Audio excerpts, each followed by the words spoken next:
Hello everyone, I welcome you all to my channel UPSC Eduha. Today we'll be covering growth of feudalism. So we have seen कि Roman empire कैसे break हुआ, disappearance of cities हो रही थी, बहुत सारी चीज़ें उस टाइम पे पैरेलल हो रही थी, बट एक चीज़ था जो फिर भी चल रहा था एंड दैट वाज एग्रीकल्चर. फिर with in the time period वहाँ पे एक न्यू तरह की सोसाइटी ग्रो अप हुई, मतलब जनरेशन चेंज हुआ, पीपल बढ़ने लगे, पॉपुलेशन ग्रो हुआ एंड एक सोसाइटी वहाँ पे ग्रो होने लगी. अब कोई सोसाइटी है तो ऑब्वियस सी बात है कि वहाँ पे कोई गवर्नमेंट भी होगी and government rose in western Europe. एक तरह की गवर्नमेंट रोज की बड़ी इमर्ज हुई. तो बिकॉज ऑफ दिस ये जो गवर्नमेंट है ना, इसी को हम क्या कहते हैं, feudalism. Feudalism is an Latin word जो डिराइव हुआ है फ्रॉम द वर्ड फ्यूडम, और फ्यूडम का मतलब होता है फीफ. फीफ मीन्स होता है कि कोई एक पर्सन का किसी एक लैंड में, किसी पर्टिकुलर लैंड में कंट्रोल होना. अब उस टाइम पे उस प्लेस पे कोई गवर्नमेंट तो थी नहीं, सो दैट वाज अ फीफ. और वहाँ पर जो फ्यूडलिज्म हो रहा था, एक नई गवर्नमेंट, एक new law and order was developing, was emerging. In this society, the most powerful elements were the chief, who, with their military, for इस सोसाइटी में जो मोस्ट पावरफुल एलिमेंट था वो चीफ का था. मतलब Kings were not the ultimate. यहाँ पर क्या था, यहाँ पर चीफ थे जो सबसे टॉप पे थे. were the chiefs who with their military following dominant large tracts of land. और चीफ्स के पास होता था, किसका सपोर्ट होता था, मिलिट्री का. And they created their dominance over that land, over that area. And वही एक तरह से गवर्नमेंट की तरह हम पर या वहाँ के लोगों पर रूल कर रहे थे. In course of time, the monarchy became stronger and an attempt was made to limit the power of the chief. कुछ टाइम के बाद जो वहाँ का मोनार्कियल सिस्टम था, किंग्स थे, वो स्ट्रॉन्ग होने लगे एंड उन्होंने ओवर पार कर लिया किसको, चीफ्स को, who constantly fought each other leading to a state of social anarchy. तो जो चीफ्स थे उनके बीच में बहुत लड़ाइयाँ होने लगी, जैसे हम सिविल वॉर कहते हैं ना, तो चीफ्स के बीच में आपसी लड़ाई होने लगी. And because of this opportunity जो मोनार्कियल सिस्टम था वो ग्रो करने लगा. One method of controlling this was that the king swore the chiefs to an oath of loyalty to him as his vassals. One method of controlling this, जो king था, that swore the chiefs to an oath of loyalty. King ने कहा था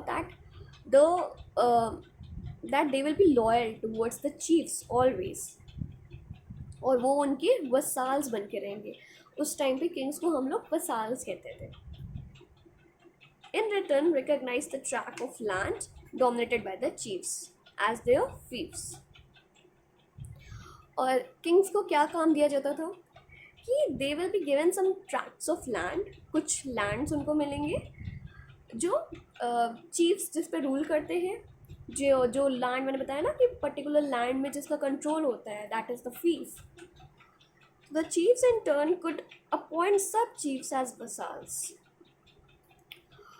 और chief क्या करते हैं, जो उस पर्टिकुलर लैंड है उसके सब चीफ्स को अपॉइंट करते हैं जो चीफ के नीचे है, वसाल्स की तरह, and allot a tract out of their fief to them, और उनको अपना लैंड दे देते हैं टू वर्क ऑन और to see and look after. The king could in theory resume the fief of a disloyal vassal, but in practice this was rarely done. जो king था, theoretically अगर कहा जाए, resume the fief of a disloyal vassal.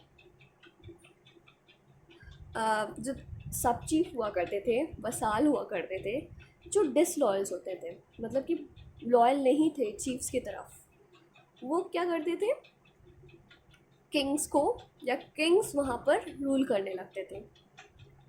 But in practice this was rarely done. Theoretical कहा जाता है, मतलब वो सोचते थे ऐसा करने को बट वो करते नहीं थे ऐसा. Thus, in the feudal system, government was dominated by a landed aristocracy. तो feudal system में क्या था कि जो गवर्नमेंट थी वो एक तरह से लैंडेड एरिस्टोक्रेसी थी. Now here aristocracy means the highest social class, मतलब सोसाइटी का सबसे हाईएस्ट पर्सन जिसको सबसे हाईएस्ट रैंक मिली है. और जैसे हमारी कंट्री में the PM is the highest, has got the highest rank और no one is supreme to it. So in the same way उस टाइम पे जो चीफ्स होते थे that were those were the aristocrats. So उस time पे जो feudal system है, जो गवर्नमेंट है, was dominated by a landed aristocracy. जो गवर्नमेंट थी वो लैंड के एरिस्टोक्रेसी यानी उस पर्टिकुलर लैंड के हाईएस्ट या सुप्रीम पावर थी. The aristocracy soon became hereditary and tried its best not to admit outsiders to its fold. फिर वो सुप्रीम हो गई एंड what happened afterwards कि कोई भी बाहर का उनके जैसे होता है ना, किंग्स का भी, किंग्स में भी हेरिडिटरी होती है कि राजा के बाद उनका बेटा बनेगा, देन उनका बेटा बनेगा, देन उनका बेटा बनेगा, तो ये हेरिडिटरी है. तो चीफ्स में भी यही चीज़ होने लगी और कोई बाहर का थोड़ी आके उनके राज्य में राजा दे विल रूल, ऐसा तो होगा नहीं. So that's what it is saying कि हेरिडिटरी वहाँ पे होने लगी और उन्होंने ये भी इंश्योर किया कि कोई बाहर का आउटसाइडर आके उनके पर्टिकुलर लैंड में रूल ना करे. Right. But it was never a completely closed aristocracy with disloyal chiefs being removed and new ones being appointed or rising to power. But ये क्लोज्ड एरिस्टोक्रेसी नहीं थी कि इतने ही लोग हैं, इनकी हेरिडिटरी होगी और कोई बाहर का नहीं आ सकता. ऐसा नहीं था. जो डिसलॉयल थे उनको रिमूव कर दिया जाता था, दे वर फायर्ड एंड जो लॉयल वंस थे वो उनको ही रखा जाता था. राइट. ताकि उनकी पावर ग्रो करे. The feudal system is associated with two other features. जो फ्यूडल सिस्टम है उनके दो और फीचर्स थे. First is the system of serfdom. A Surf was a pleasant who worked on the land but could not change his profession or migrate to any other area or marry without the permission of his lord or master. देखो Surf क्या होता है. Peasant यानी कोई worker जो particular land में work कर रहा है बट अपना प्रोफेशन चेंज नहीं कर सकता. If he is doing the farming तो he has to continue his occupation और क्या नहीं कर सकता और किसी और जगह पे भी नहीं जा सकता वो रहने के लिए. He has to live there only and he could not even marry someone और without the permission of his lord or master. He had to take the permission even to get married. Associated with this system was the manor. एक और system था manor. The manor was the house or castle where the lord lived. जहाँ पर जो land का owner था वहाँ पर वो रहते थे. In many of the European countries, large tracts of land were owned by the lords of these manors. तो बहुत सारी यूरोपियन कंट्रीज़ हैं जो बहुत बड़े बड़े लैंड्स होते थे ना, तो वो ये लॉर्ड्स ही ओन करते थे. Right. A part of the land was cultivated by the lord directly with the help of serfs. कुछ पार्ट में फार्मिंग होती थी, कल्टीवेशन होता था जो सर्फ्स की हेल्प करके सर्फ्स की हेल्प लेके they used to cultivate. Who had to divide their time between cultivating their own fields and the fields of their master. और वो अपने क्या करते थे? Who had to divide their time between cultivating their own fields and the fields of their master. उनकी खुद की भी तो फील्ड्स होंगी ना, जो सर्फ्स हैं they had their own fields as well. तो वो अपने टाइम को ऐसे डिवाइड करते थे कि आधे time they were there on their own fields and आधे time they were there on the fields of their master. The land belonged theoretically to the lord and the serf had to pay him other dues in cash and kind. जो land था, जैसे land owners होते हैं, यहाँ पर भी होते हैं, तो लैंड किसको बिलोंग करता था? टू द लैंड ओनर्स, और उनको उसके लिए पे भी करना पड़ता था, कैश और some other dues. The lord of the manor also had the responsibility of maintaining law and order, dispensing justice, etc. तो they had to maintain law and order. कुछ पर्टिकुलर रूल्स होते थे जो उनको फॉलो करना पड़ता था या पीजेंट्स को फॉलो करना पड़ता था. और जस्टिस हो रहा है या नहीं हो रहा, किसी के साथ कुछ गलत हो रहा, तो दे the owners had to take over all these responsibilities to look after. Since there was a great deal of lawlessness in those days, even free peasants were sometimes prepared to accept the vassalage of the lord of the manor in return for protection. बहुत ज़्यादा lawlessness था, मतलब people were very, बहुत ज़्यादा rules होते थे, बहुत laws होते थे, है ना। तो उस टाइम पे तो जो फ्री पीजेंट्स थे, जो मतलब उनको कोई वो काम नहीं कर रहे हैं, एंड फ्री पीजेंट्स लाइक उनका कोई ओनर नहीं है, were sometimes prepare to accept the vassalage. उनको भी कहा जाता था टू कल्टिवेट और टू वर्क और मेनोर की हेल्प करना इन रिटर्न फॉर प्रोटेक्शन। क्यों? क्योंकि तभी द जो ओनर है लैंड के वो उन्हें प्रोटेक्शन देंगे। Some historians think that the system of serfdom and the manor system are vital parts of feudalism. कुछ हिस्टोरियन सोचते हैं कि ये जो सिस्टम है सेल्फडम का और मनोर का वो बहुत ज़रूरी है फ्यूडलिज्म में, and that it is wrong to speak of feudalism for societies in which these two did not exist. और अगर हम फ्यूडलिज्म की बात कर रहे हैं और ये दोनों सिस्टम नहीं हैं तो गलत होगा ये पढ़ना या समझना। In India for instance there was no serfdom and no manor system as such, but the local land elements exercised many of the powers of the feudal lords.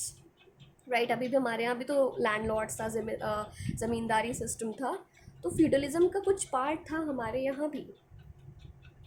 And the peasantry was in a dependent position to them, और peasants जो थे या farmers जो थे उनको कुछ पे भी करना पड़ता था, कुछ टैक्सेस देना पड़ता था। In other words, what mattered was not whether the peasantry was formally free, but the manner and the extent to which it could exercise its freedom. ये नहीं मैटर करता था कि peasantry फ्री है या नहीं है, but the manner and the extent to which it could exercise its freedom. But land owners जो थे वो एक तरह से उनकी freedom पे क्या कर रहे थे, एक्सरसाइज कर रहे थे। एक्सरसाइज करना मतलब ये नहीं होता है कि to work out or something, but rule कर रहे थे, right? Okay, in many countries of Western Europe, the manor system and the system of labor dues by the peasants disappeared after the 14th century. तो बहुत सारी countries में ये disappear हो गया था। और जो second feature था वो क्या था? Is the system of military organization. The most typical symbol for of the feudal system was the armored knight on horseback. Second feature क्या था फ्यूडल सिस्टम का? मिलिट्री ऑर्गेनाइजेशन का। और मोस्ट टिपिकल सिंबल क्या था इसका? Armored knight on horse back.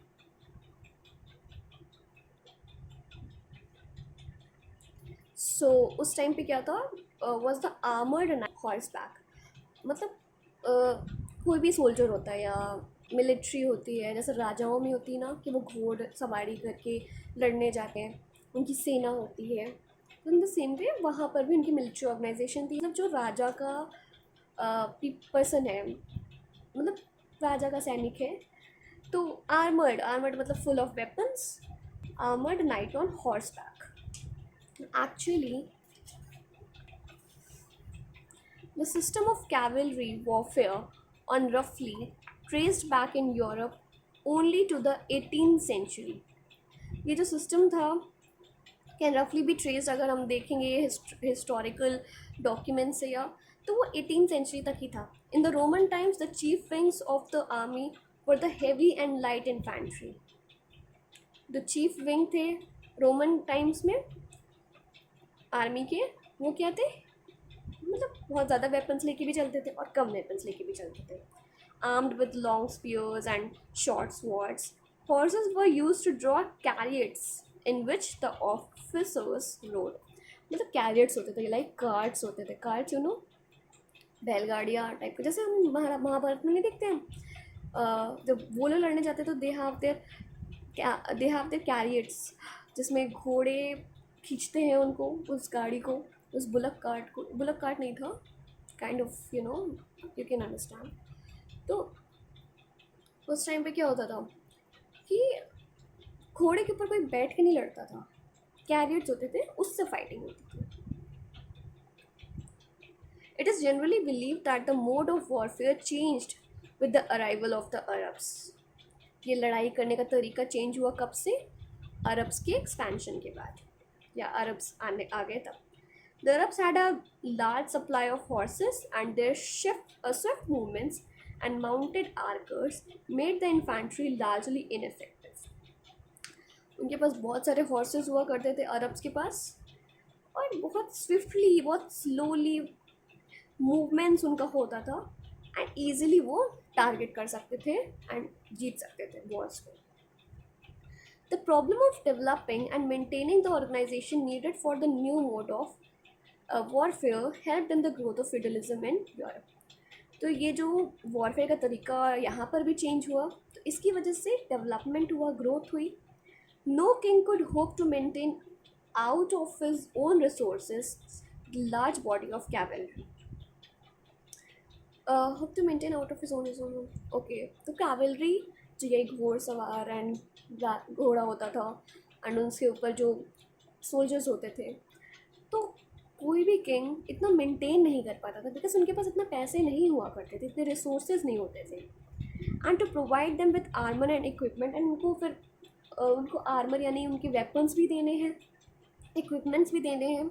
Hence the army was decentralized, assigning to the fief holders the responsibility of maintaining a fixed force of cavalry and infantry for the service of the king. Cavalry means घोड़ा या horse, and infantry the person who is riding. तो hence the army was, मतलब कि ये नहीं था कि सिर्फ राजा या चीफ के पास ही था ये पावर, नहीं. जो लॉर्ड्स थे, लाइक जो रूल कर रहे थे पीजेंट्स के ऊपर, तो वो सब लॉर्ड्स भी मेंटेन करते थे आर्मी को अपने अपने, लाइक जितना उनके पास पैसे हुआ करते थे उसके हिसाब से, अपने कैपेबिलिटीज़ के हिसाब से. Cavalry warfare became the principal mode of warfare on account of two inventions which, though much older, began to be used on a large scale during this period. तो कैवलरी वॉरफेयर था वो principal mode था, मतलब बहुत ज़्यादा उस time पे होने लगा था, और दो इन्वेंशन भी हुई थी. The first was the iron stirrup.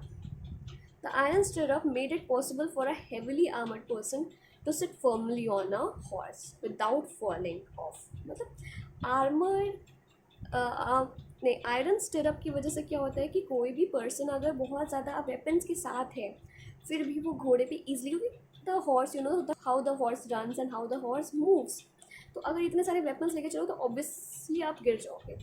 तो इसमें क्या हो रहा है, एक आयरन स्टिरअप का इन्वेंशन हुआ जिसमें आप हॉर्स पे ईजिली राइड कर सकते हो बिना गिरे. It also made possible a cavalry charge with lances held tightly to the body.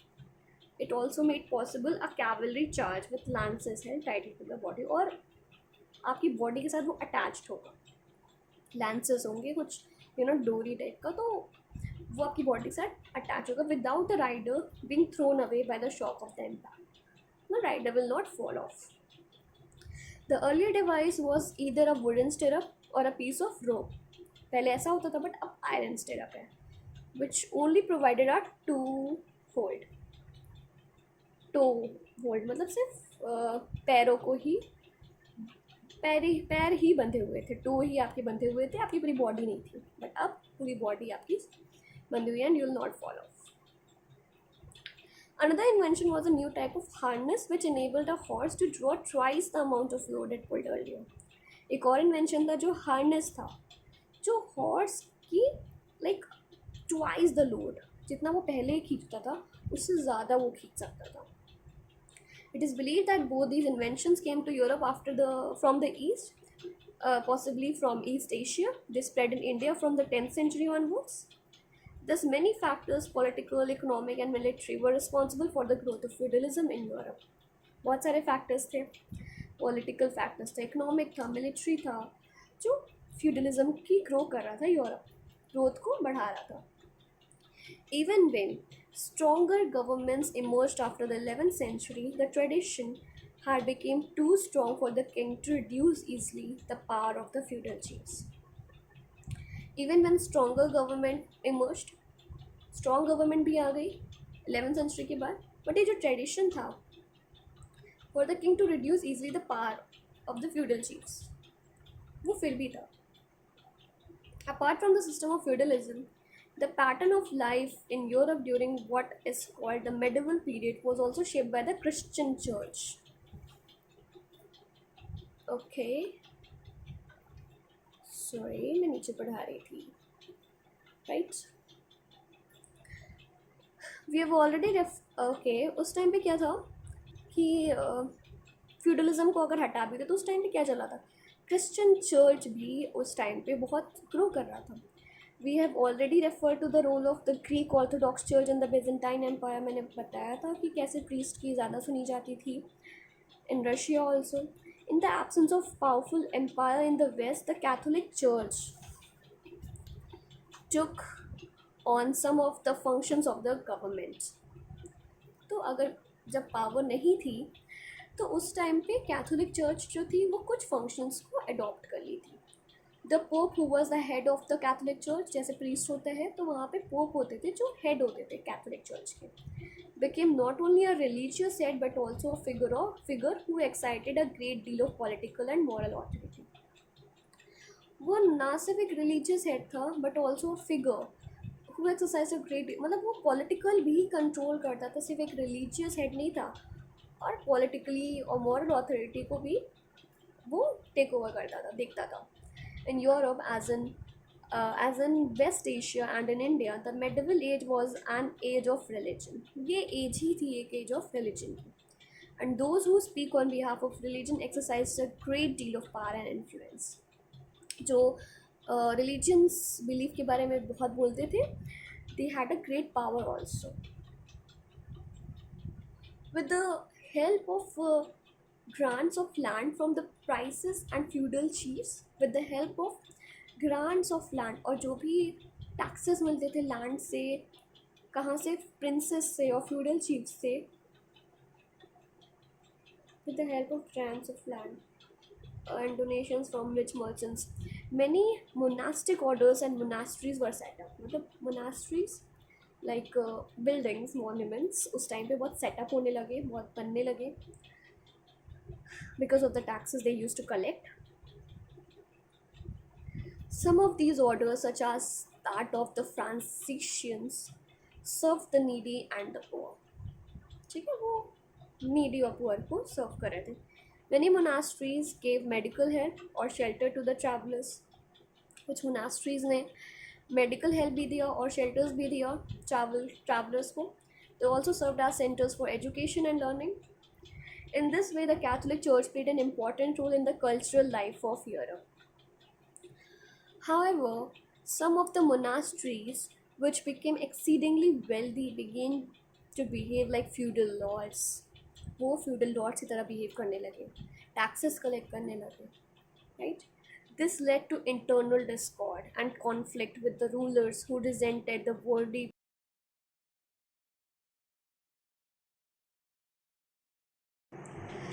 तो जो चर्च के जो पोप थे, they were behaving like feudal lords. This led to internal discord and conflict with the rulers who resented the worldly powers. और इसकी वजह से internal wars होने लगे, right? And conflict with the rulers who resented, क्योंकि देखो जो pope होते थे उनके पास religious powers होती थी, ना कि political affairs में interfere करना चाहिए उन्हें, उनके पास religious powers है. So वो लेकिन worldly affairs में जो बाहर की affairs है या interfere कर रहे थे उसमें, ठीक है, वर्ल्डली पावर्स पे, यानी पॉलिटिकल कंट्रोल कर रहे थे, खुद के रूल्स इस्टेब्लिश कर रहे थे. दिस कॉन्फ्लिक्ट, ये कॉन्फ्लिक्ट हमको देखने को मिलता है कहाँ पे, रेनाइसेंस में और रिफॉर्म मूवमेंट्स में later on, right. Thank you. If you like this video please hit the like button and subscribe to my channel UPSC Edu. See you in the next video. Bye.